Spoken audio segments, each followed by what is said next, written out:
Shalom Jemaat GKI Klasis Solo, kembali bersama saya Pendeta Lukas Aditya Arianto Sudarmadi dari GKI Coyudan. Kita akan bersama-sama dalam Bina Iman GKI Klasis Solo hari ini merenungkan Sabda Tuhan melalui Kisah Para Rasul pasal yang ke-7, ayat 17 sampai 29. Sebelum kita membaca dan merenungkannya, marilah kita bersatu dalam doa.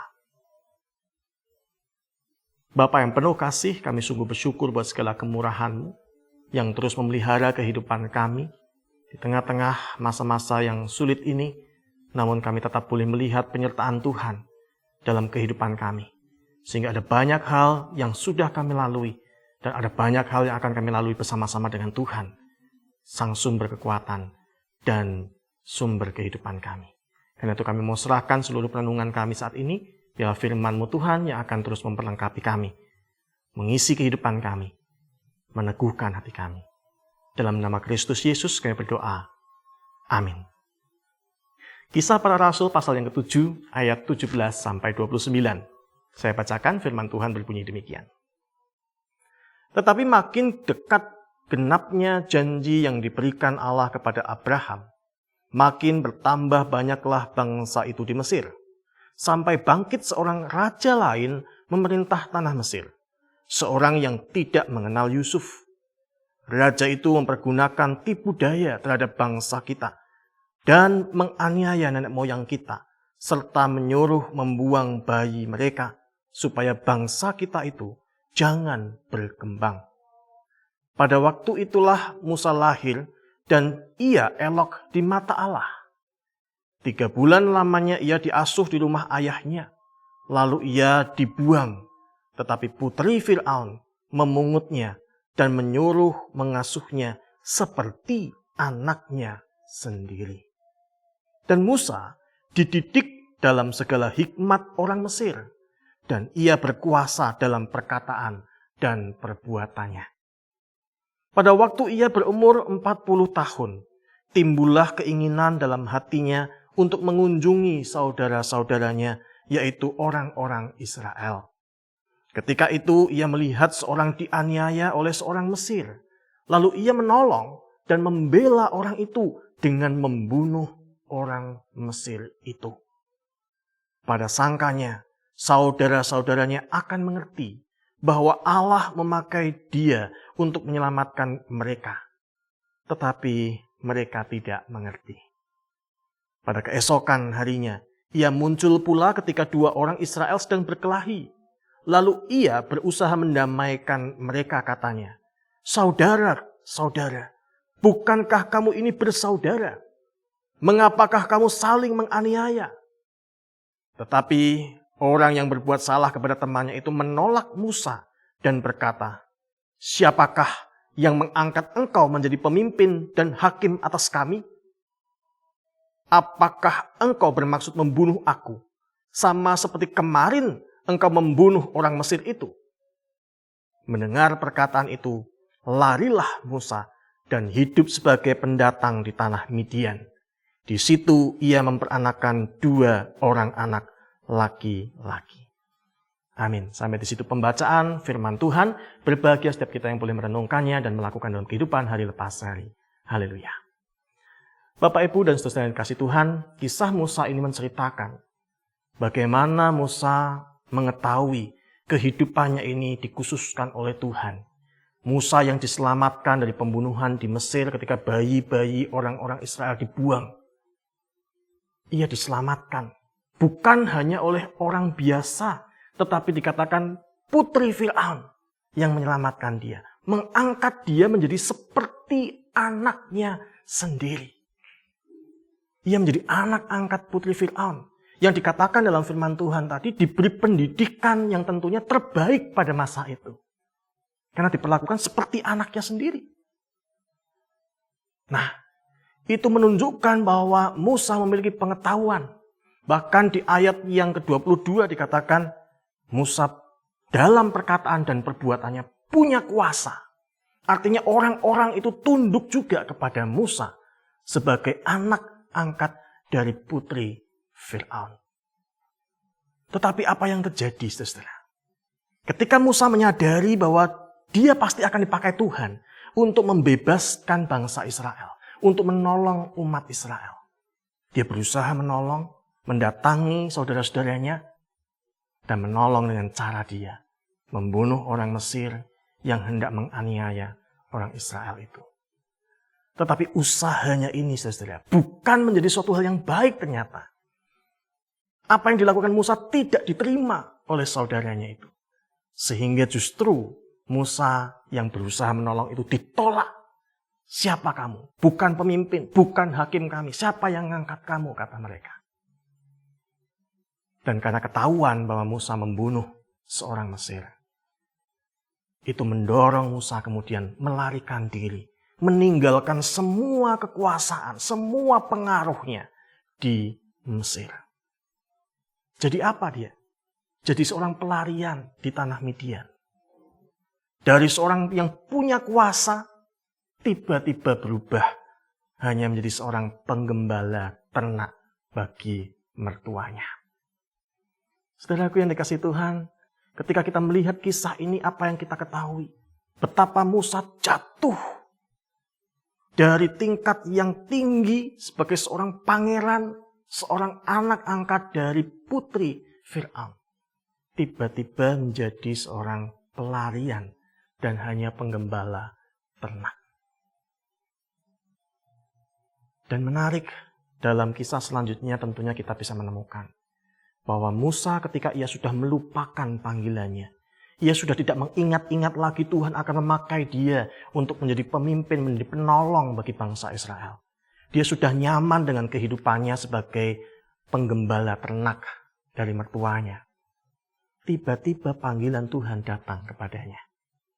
Tuhan mengangkat Musa menjadi pemimpin bagi bangsa Israel keluar dari tanah Mesir. Tuhan memanggil Musa, memperlengkapi Musa dengan luar biasa. Nah, dari kisah ini, saudara-saudara, kisah kehidupan Musa, kita belajar yang pertama. Jangan mengandalkan kekuatan kita sendiri. Musa yang percaya diri dengan kepandaiannya yang dia dapat sebagai seorang pangeran di Mesir, mendapat pendidikan hikmat dari kehidupan orang-orang Mesir. Dia yang punya kuasa dalam perkataan dan perbuatannya karena punya jabatan di Mesir.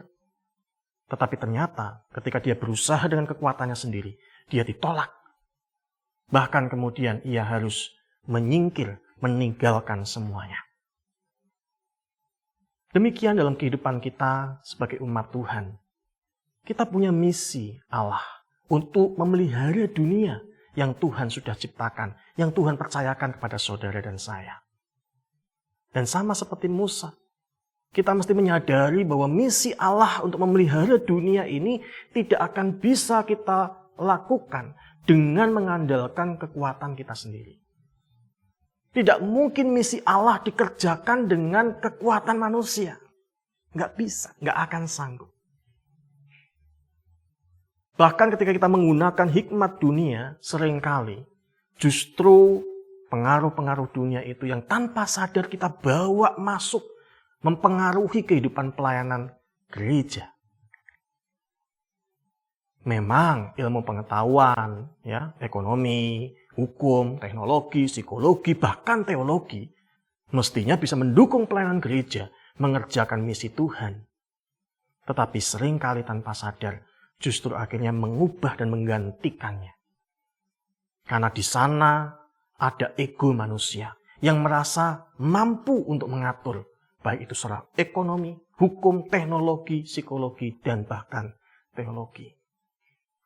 Di sini kita diingatkan, saudara, segala pengetahuan yang kita punya tidak boleh menggantikan hikmat Tuhan dalam mengerjakan misi Tuhan.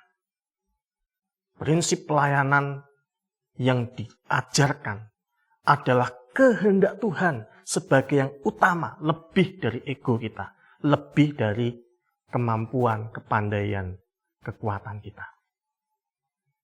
Itu yang kita belajar. Jangan mengandalkan kekuatan diri kita sendiri. Andalkanlah hikmat Tuhan. Andalkanlah apa yang milik kuasa Tuhan, yaitu kasih-Nya yang besar bagi saudara dan saya.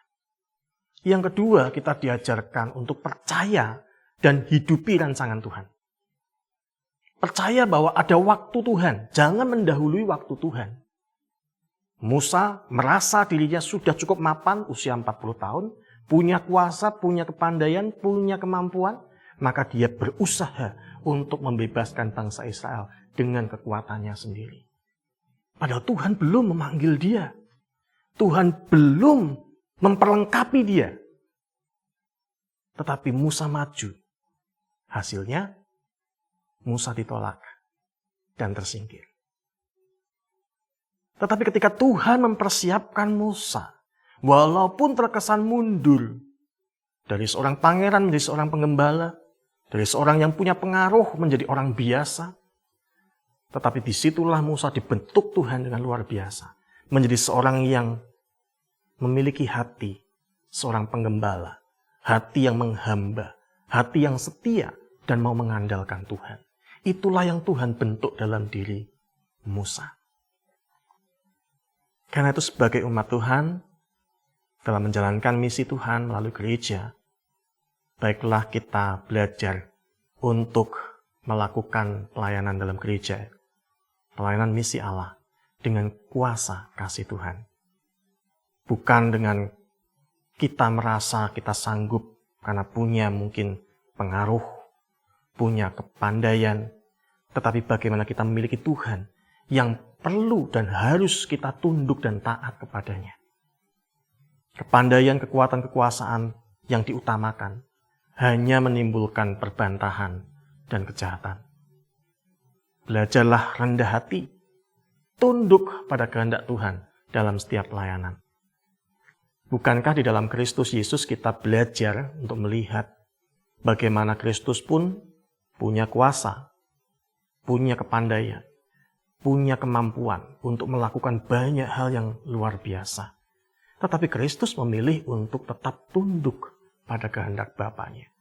Bahkan ketika kehendak Bapanya itu seolah-olah memposisikan dia begitu rendah, sebagai seorang yang menderita, teraniaya, bahkan harus mati di kayu salib dalam pandangan manusia yang begitu hina.